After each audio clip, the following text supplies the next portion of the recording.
एक व्यापारी का बेटा पन्नालाल जंगल में रास्ता भटक गया और 7 दिनों तक परेशान होकर इधर उधर घूमता रहा।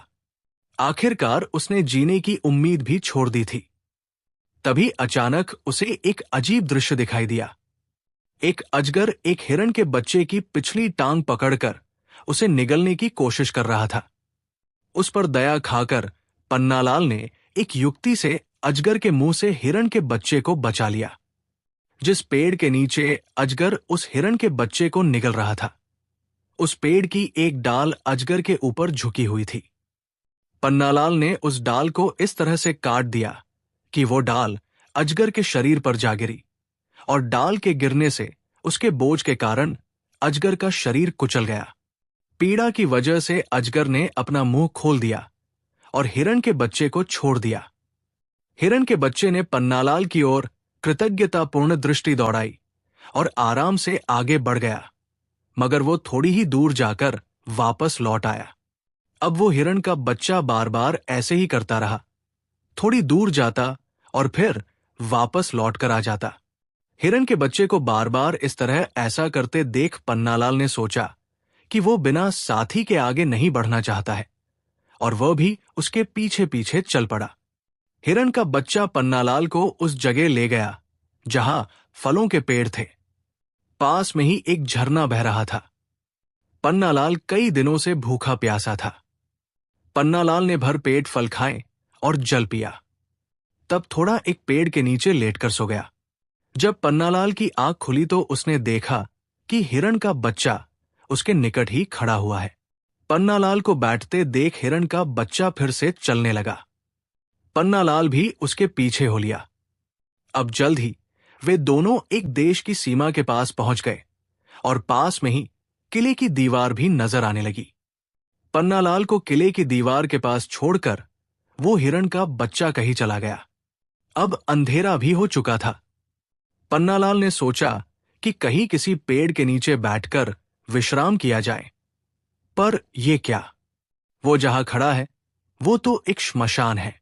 अब उसने पेड़ के नीचे सोने का विचार त्याग दिया और पेड़ पर रात बिताने की सोची और पेड़ पर चढ़कर बैठ गया।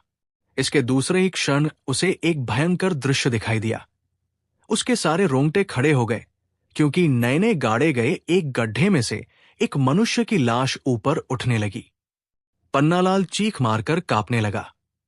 पन्नालाल को डरते हुए देखकर वो मुर्दा बोला, डरो नहीं, मैं कोई भूत प्रेत नहीं हूं, बल्कि तुम जैसा एक मानव ही हूं। मैं अपनी बदनसीबी की कहानी तुम्हें सुनाता हूं, सुनो। पन्नालाल अब हिम्मत बटोरकर पेड़ से नीचे उतर आया और आकर पूछने लगा, इस अनर्थ का कारण क्या है भाई? वो आदमी बोला, मेरी कहानी सुनोगे तो सारी बातें तुम्हारी समझ में आ जाएंगी। इन शब्दों के साथ उस व्यक्ति ने अपनी कहानी सुनानी प्रारंभ कर दी। मैं एक राजकुमार हूं। युवावस्था में प्रवेश करते ही मैं अपने देश को छोड़कर घोड़े पर बैठकर नगनगर भ्रमण के लिए चल पड़ा। अब मैंने अपनी इस यात्रा में अनेक नगर, शहर और राज्य भी देखे। मुझे मालूम हुआ कि कोई अत्यंत ही विचित्र देश है और उस देश की राजकुमारी असाधारण सुंदरी है। उसने ये घोषणा की है कि उसके द्वारा ली जाने वाली प्रतियोगिता में विजय होने वाले के साथ वो विवाह करेगी और उसको अपने देश का राजा बनाएगी। मैंने उसके चित्र को देखा। निश्चय ही वो अद्भुत सौंदर्यवती थी। मैं उसके चित्र को देखकर अपने आप पर नियंत्रण न रख सका और उस देश की खोज में चल पड़ा। कुछ दिन खोजने के बाद मुझे वो देश मिल गया और मैं राजकुमारी के सामने उपस्थित हो गया। राजकुमारी ने हृदयपूर्वक मेरा स्वागत किया। मैं उसके सौंदर्य को देखकर आश्चर्यचकित रह गया।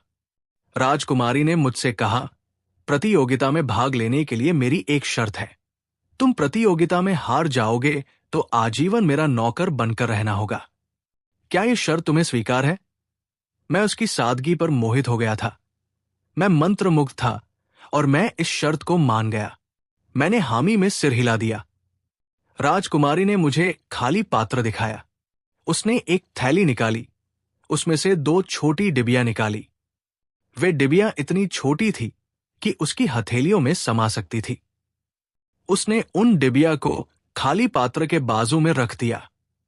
फिर उसने उन डिबिया में से एक डिबिया को बाएं हाथ की हथेली में लिया और हिलाया। हिलाते ही उसमें से कोई ध्वनि नहीं निकली तो उसने वो डिबिया पात्र के अंदर रख दी। डिबिया के हिलाने से मैं समझ गया कि इस डिबिया के अंदर कोई चीज नहीं है, ये डिबिया खाली है। अगर इसके अंदर कुछ होता तो इसमें से ध्वनि निकलती। राजकुमारी ने फिर दूसरी डिबिया को दाएं हाथ से उठाया और दाएं हाथ की हथेली में रखकर हिलाया तो उसमें से कोई ध्वनि निकली। मैं समझ गया इसमें कोई चीज है जिसकी वजह से ध्वनि निकल रही है। राजकुमारी ने उसको भी उसी पात्र में रख दिया और मेरी तरफ देखकर बोली, हे युवक, ये जो 2 डिबिया रखी है, इसमें से एक खाली है और एक में एक सिक्का रखा हुआ है। अब तुम्हें करना यह है कि अंदाजे से सिक्के वाली डिबिया को उठाना है। अगर तुमने ऐसा कर लिया तो मैं और मेरा राज्य तुम्हारा हो जाएगा। मैं इस प्रतियोगिता में असफल रहा क्योंकि मैंने उस पात्र से एक डिबिया को निकालकर हिलाया तो उसमें से कोई ध्वनि ही नहीं निकली। फिर राजकुमारी ने दूसरी डिबिया को अपने दाएं हाथ से हिलाया तो उसमें ध्वनि निकली और इस प्रतियोगिता में हारने के बाद मैं उसका गुलाम बन गया। मेरे जैसे न जाने कितने राजकुमार प्रतियोगिता में हारकर उसके गुलाम बने हुए थे। उनमें से ही एक मैं भी था। गुलामों पर इतने प्रतिबंध थे कि वे उस महल से बाहर कहीं जा नहीं सकते थे, नगर में भ्रमण नहीं कर सकते थे। बस सारे दिन राजकुमारी की गुलामी करना और फिर एक अंधेरे कमरे में बंद कर दिया जाता था। मुझे ये गुलामी बिल्कुल भी रास नहीं आ रही थी। मैं उस गुलामी की जंजीरों से निकलना चाहता था, सो रात दिन वहां से बचकर निकलने के उपाय सोचता रहता। एक दिन मैंने अपने साथियों से कहा कि मुझे कमजोरी महसूस हो रही है, मुझे लगता है मैं बीमार हो गया हूं। मेरी बीमारी की बात सुनकर सिपाहियों ने मुझे एक कमरे में बंद कर दिया। उन्हें खतरा था कि मुझसे कोई संक्रमण न फैल जाए। अपनी योजना के तहत मैंने एक दिन राजकुमारी के पास खबर भिजवाई कि मैं बीमार हूं और एक बार राजकुमारी को देखना चाहता हूं। अगर वो मेरे सामने आए तो उनकी बड़ी मेहरबानी होगी। राजकुमारी मुझको देखने आई और पूछा, हे युवक, तुम्हें क्या हो गया है? मैंने उनको देखकर कहा, हे महारानी दयामयी, आप आ गई। मैं कृतज्ञ हो गया। मैं मरने जा रहा हूं। मैं राजवंश में पैदा हुआ व्यक्ति हूं। हमारी प्रथा के अनुसार कृपया मेरी लाश को दफना दिया जाए। उसका दाह संस्कार मत करवाना, क्योंकि मेरे यहां पर प्रथा है कि वहां पर दफनाया ही जाता है। मेरी मृत्यु के बाद मुझको गुलामी से मुक्त करके नगर के बाहर दफना देना। हे युवक, अच्छी बात है, मैं ऐसा ही करूंगी। तुम तृप्त तो हो गए हो ना? राजकुमारी ने कहा और मैंने हां में सर हिलाकर उसके प्रति आभार प्रकट किया। पन्नालाल को बड़ी रुचि के साथ कहानी सुनते देख वो युवक बोला, तुमने अपना नाम नहीं बताया। मेरा नाम पन्नालाल है, तुम अपना नाम बताओ। वो आदमी बोला, मेरा नाम सागर कुमार है। नाम बताने के बाद सागर कुमार ने फिर से अपनी कहानी को आगे बढ़ाया। हमारे राज दरबार में एक जहर का विशेषज्ञ था। हमारे देश में सांप के डसने से अनेक लोगों की मृत्यु हो जाती थी। इसलिए मेरे पिताजी महाराज ने उन विशेषज्ञ को अपने राज दरबार में ही रख लिया था। उसने एक बार मुझे एक जड़ी बूटी दिखाकर बताया कि उसके फलों को भोजन के साथ चबाने से कोई भी व्यक्ति 2 दिन के लिए लाश जैसा निश्चल पड़ा रहेगा। और सौभाग्य से एक बार मुझे राजकुमारी के साथ उद्यान में जाने का मौका मिला और सहयोग से मुझे वो पौधा उनके उद्यान में मिल गया। मैंने उसका एक फल तोड़ लिया और अपने साथ रख लिया और रविवार के दिन मैंने सुबह के खाने के साथ उस फल को खा लिया। थोड़ी देर बाद ही जैसे मेरी चेतना चली गई और मैं लाश जैसा गिर पड़ा। सब लोगों ने सोचा कि इसकी मृत्यु हो गई है। मेरे कहे अनुसार राजकुमारी ने मुझे नगर के बाहर इस जगह दफना दिया। अब मेरे प्राण वापस लौट आए हैं। जैसे कि उन विशेषज्ञ ने कहा था कि 2 दिन के तुम्हारे प्राण वापस आ जाएंगे, सो प्राण वापस आ गए हैं। मेरे दोस्त, ये तो थी मेरी कहानी। अब तुम अपनी कहानी बताओ, सागर कुमार ने पन्नालाल से कहा। तो पन्नालाल ने भी संक्षेप में अपना सारा वृत्तांत सागर कुमार को कह सुनाया कि मैं एक व्यापारी का बेटा हूं और रास्ता भटक कर यहां आ गया हूं। दोनों बहुत देर तक बातें करते रहे। सागर कुमार की बातों से पन्नालाल ने ये तो पता लगा लिया था कि राजकुमारी जादू की युक्ति द्वारा लोगों को धोखा दे रही है, जादू की युक्ति लगाकर लोगों को हरा रही है। पन्नालाल का एक मित्र जादू की विद्या में प्रवीण था। उससे पन्नालाल ने जादू की कई सरल युक्तियां सीख ली थी। इसलिए उसने राजकुमारी के द्वारा प्रयोग की हुई युक्ति को समझ लिया था और अब उसी युक्ति द्वारा राजकुमारी को हराने की सोची। उसने अपने मन में चलते हुए इस विचार को सागर कुमार को बताया। तो सागर कुमार पन्नालाल को समझाते हुए बोला, तुम अगर अपनी युक्ति के द्वारा राजकुमारी को हराओगे तो वो सहजता से अपनी हार स्वीकार नहीं करेगी। इसकी क्या गारंटी है? हार कर भी यदि वो तुमको कारागार में भेज दे तो तब तुम अपने पिता की सेना को लाकर मुझे कारागार से मुक्त करा देना, क्योंकि अब तो तुम आजाद हो और अपने नगर को जा सकते हो। हे मित्र, क्या मेरी इतनी सहायता नहीं करोगे? पन्नालाल की बात सुनकर सागर कुमार बोला, मैं तुम्हें वचन देता हूं मित्र, मैं अपना भेष बदलकर नगर में रहूंगा और तुम्हारे लिए सारे आवश्यक प्रबंध भी करूंगा। मेरे पिता का राज्य भी समीप ही है, आवश्यकता पड़ने पर हम उनकी भी सहायता लेंगे। दूसरे दिन नगर के द्वार खुलते ही पन्नालाल तथा सागर कुमार ने नगर में प्रवेश किया। सागर कुमार ने अपने केस मुंडवाकर अपना रूप बदल लिया। पन्नालाल के पास एक सोने का बाजूबंद था। उसे नगर में बेचकर अच्छे वस्त्र और कुछ आभूषण खरीद लिए। उन सबको धारण करने के बाद पन्नालाल एक राजकुमार जैसा प्रतीत हो रहा था। पास के ही एक खिलौने की दुकान से सागर कुमार के सुझाव पर पन्नालाल ने एक छोटी सी डिबिया खरीद ली। उसमें एक सिक्का डालकर उसे अपनी बाएं हाथ की कलाई में थोड़ी ऊंचाई पर बांध लिया। तब अपने कुर्ते को उसने नीचे कर लिया और अपना बायां हाथ हिलाया तो उसमें से ध्वनि हुई। इस प्रकार तैयार होकर पन्नालाल राजकुमारी के पास जा पहुंचा और उसके साथ विवाह करने की इच्छा प्रकट की। मुझे जीतना चाहते हो तो मेरी परीक्षा में तुम्हें विजय होना होगा, राजकुमारी ने अपनी शर्त प्रकट की। पन्नालाल ने बताया कि वो किसी भी शर्त को स्वीकार करने के लिए तैयार है। पन्नालाल के ऐसे वचन सुनकर राजकुमारी ने उसको पुनः सचेत किया कि अगर तुम हार गए तो तुम्हें मेरा आजीवन गुलाम बनकर रहना पड़ेगा। पन्नालाल ने निवेदन करते हुए राजकुमारी से कहा, कृपया आप मुझे मंदिर ले चलिए। मैं भगवान के समक्ष ये शपथ करूंगा कि यदि मैं हार जाऊंगा तो मैं आपका गुलाम बनकर रहूंगा। इसके बाद दोनों मंदिर गए।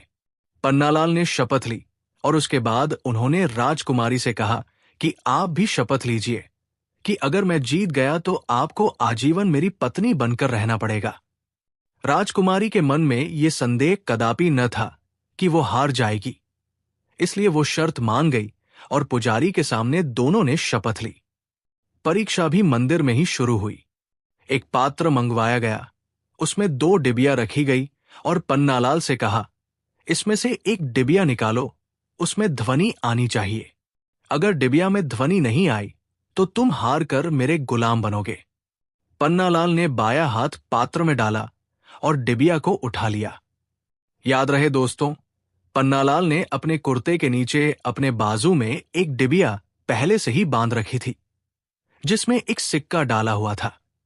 अब पन्नालाल ने पात्र से डिबिया निकालकर जैसे ही हिलाई तो ये क्या, उसमें से तो ध्वनि निकलने लगी। ये देखकर राजकुमारी चकित हो गई। राजकुमारी, मैं जीत गया हूं, मेरे साथ अब विवाह करोगी ना? पन्नालाल ने राजकुमारी की तरफ देखते हुए पूछा। तो राजकुमारी ने सिर झुकाकर अपनी स्वीकृति दे दी। इस पर पन्नालाल ने अपने बाएं हाथ से पात्र से दूसरी डिबिया को निकाल कर हिलाया। उसमें से कोई ध्वनि नहीं निकली। वास्तव में दोनों डिबिया खाली थी। अब पन्नालाल ने जल्दी से राजकुमारी के दाएं हाथ के कपड़े को ऊपर मोड़ दिया तो क्या देखता है, वहां पर एक डिबिया बंधी हुई थी। पन्नालाल ने वो डिबिया वहां से खोलकर जैसे ही हिलाई तो उसमें से ध्वनि आई। अब पन्नालाल क्रोधित होते हुए राजकुमारी से बोला, तुमने इस तरह से धोखा देकर सबको हराया। धोखेबाजी से सब हराया। तुम एक धूर्त राजकुमारी हो। राजकुमारी पन्नालाल को समझाते हुए बोली, मैं धूर्त नहीं हूं। मैंने अपने पिता की आज्ञा का पालन किया है, बस। मेरे पिताजी ने मरते वक्त मुझे हराने की बुद्धिमत्ता रखने वाला ये उपाय बताया था। वो नहीं चाहते थे कि मेरे राज्य में कोई हिस्सेदार बने, और मुझे भी डर था कि कोई मुझसे शादी करके मुझे गुलाम न बना ले। मुझे गर्व है कि मैंने अपने पिता की इस बात को माना और उनकी आत्मा को संतुष्ट किया। पर आज तुम जीत गए हो, तो मैं तुमसे विवाह कर तुम्हारी पत्नी बनूंगी, और जितने भी लोगों को मैंने गुलाम बनाया है वे सब हमारी शादी में शामिल होंगे, और उन्हें उचित इनाम देकर मैं उनके राज्य तक उन्हें पहुंचाऊंगी। इतना कहकर राजकुमारी ने सभी को आजाद कर दिया और अपने विवाह में शामिल होने का न्योता दिया। सभी लोग राजकुमारी के विवाह में सम्मिलित हुए और उन सबको पुरस्कार देकर उन्हें उनके राज्य में पहुंचा दिया गया। इस तरह से पन्नालाल और राजकुमारी का विवाह हुआ और दोनों हंसी खुशी रहने लगे। सागर कुमार भी अब बहुत खुश था कि इस राजकुमारी को मैं नहीं जीत पाया तो मेरे दोस्त ने जीत लिया, और वह भी अपने नगर को चला गया। उसके माता पिता अपने पुत्र को बहुत दिनों बाद देखकर बड़े प्रसन्न हुए। दोस्तों, कहानी यहीं पर समाप्त होती है। आज की हमारी कहानी आपको कैसी लगी? कृपया टिप्पणी करके जरूर बताएं।